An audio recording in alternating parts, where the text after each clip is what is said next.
뉴스사이다. 윤태권 실장 개인 사정으로 오늘은 프레시안의 박세열 편집국장이 도와주겠습니다. 어서 오세요. 네, 안녕하세요. 네, 황교안 대표 단식 중단하고 공식 또 당무에 복귀했죠? 네, 그렇습니다. 단식으로 쓰러진 게 이제 지난달 27일 이후 닷새 만에 오늘 당무에 복귀를 했습니다. 그러면서 이제 청와대 사랑채 인근에 이른바 이제 이름을 투쟁 텐트 이렇게 지었는데요. 예. 이 투쟁 텐트를 개조해서 간이 집무실을 마련을 하고 당무를 보겠다 이렇게 밝혔습니다. 청와대 앞을 계속 지키겠다. 네, 이 의미가 이제 당은 이제 여당과 지금 협상을 하고 있으니까 상대를 하고 나는 문재인 대통령을 상대하겠다 뭐 이런 그림으로 뭐 읽힙니다. 실제 지금은 이제 국회에서 원내대표들의 시간이기 때문에 국회가 주목을 받기 때문에 당 대표가 좀 주목을 받으려면 청와대 앞에 있는 것이 좀 더 낫다 이런 판단을 했을 것으로 보이는데요. 황교안 대표는 오늘 당무 복귀를 하면서 첫 메시지를 통해서 단식 이전의 한국당과 이후의 한국당은 확연히 달라질 것이다 이렇게 얘기하면서 과감한 혁신을 이뤄내겠다 이렇게 강조를 했습니다. 예, 뭐 법안 등등에 대해서는 언급 없었어요? 네, 일단 시급한 민생 법안은 우선 통과시키도록 하겠다 이렇게 얘기는 했는데요. 다만 이 국회법에 보장된 합법적 행위인 필리버스터를 방해하는 것이야말로 탈법적 반민주적 처사 이렇게 여당을 비판하면서 나경원 원내대표에게 좀 힘을 실어주는 그런 목소리를 냈습니다.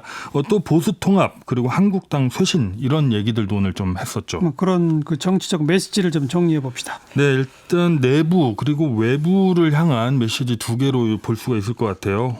먼저 이 외부, 즉 여당을 향해서는 투쟁을 계속하겠다 이렇게 보이고요.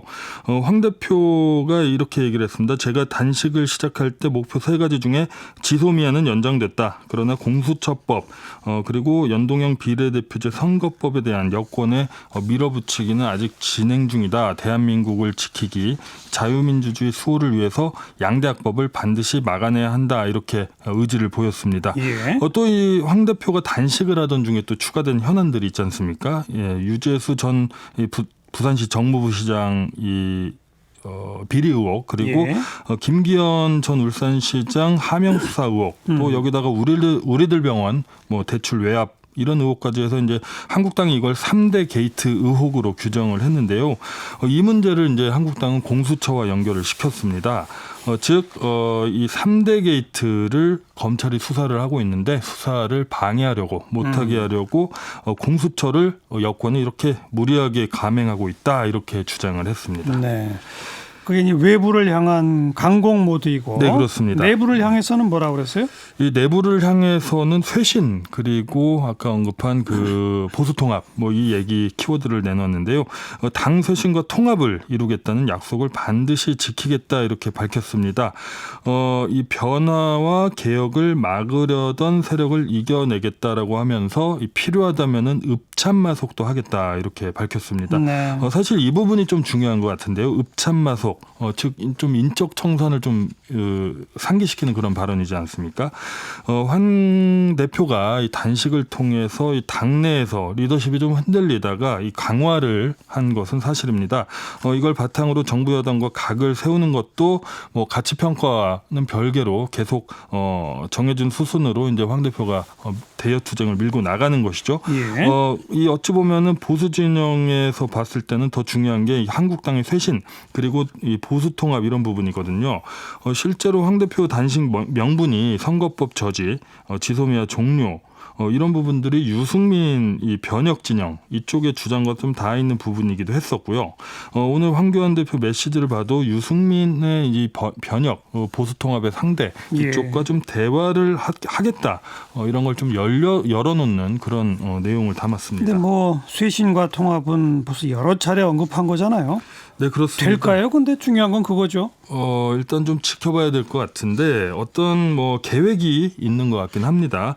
일단 황 대표가 이 발언을 한 이후에 이 박맹우 사무총장을 비롯해 이 한국당 당직을 맡고 있는 국회의원 24명 그리고 원외 당직자 11명 총 35명이 당직 사표를 일괄 제출했다고 이렇게 밝혔습니다. 예. 황 대표와 교감이 있었느냐고 묻는 말에는 아침에 전화보고를 해서 이렇게 하겠다. 하겠다고 했더니 황 대표도 이 당직 사퇴에 반대를 하지 않았다.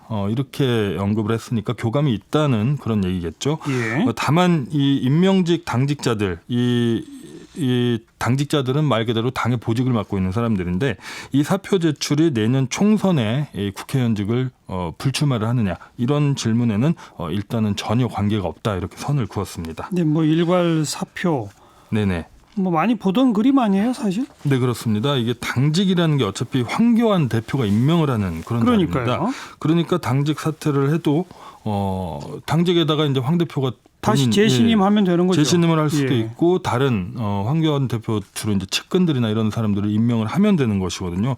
이게 인사권이 당 대표의 권한이기 때문에요. 예. 그래서 좀 속된 말로 뭐 짜고 치는 것 아니냐 이런 얘기들도 좀 나오는데 이 의미가 또 몇 가지가 있습니다. 일단 현재 당직이 황 대표가 전당대회에서 친박계 지지를 받아서 이른바 이제 친박 당직 인선이다 이런 비판까지 받을 정도로 그래요. 그런 인선이었거든요. 예. 또 영남 일색이다. 그리고 관료 출신, 검사 출신 일색이다. 이런 비판이 많았습니다. 이번 당직 쇄신이 그에 대해서 좀 변화를 주느냐, 뭐 예를 들어 젊은 층을 좀 당직에 임명을 한다든지 예. 뭐 이런 모양새를 갖출 수 있느냐 이런 걸 보면은 황 대표가 말한 읍참마속이라는 단어의 진정성 여부를 알 수가 있을 것 같고요. 또 이 보수 통합 얘기를 했는데 보수 통합을 위해서는 당직의 친박 강경파들이 굉장히 많이 포진을 했는데 이런 분들을 좀 이선으로 후퇴를 시키느냐 이런 메시지를 또 통합 상대편인 뭐 유승민 변혁 진영이라든지 이런 데 줄 수 있는지 여부를 또 알 수가 있는데 그래서 앞으로 이 당직을 어떻게 하느냐 이걸 좀 주목해서 봐야 될 것 같습니다. 예. 당직 일단 일괄 사퇴까지 이루어졌고 네. 황 대표의 다음 카드가 뭔지 주목해야 되겠네요. 예, 또 네. 하나 주목해봐야 될 게 네. 하나가 있는데요. 이 나경원 원내대표 거취와 관련된 부분입니다. 이 원내대표 임기 얼마 남았죠? 네, 그렇습니다. 이제 한 일주일 정도 남았는데 나경원 원내대표는 내년 총선까지 즉 한 4개월 정도 더 한다 이런 내심 그런 생각을 하는 것 같은데 이 당내 평가가 사실 나경원 원내대표에 대해서는 좀 갈립니다.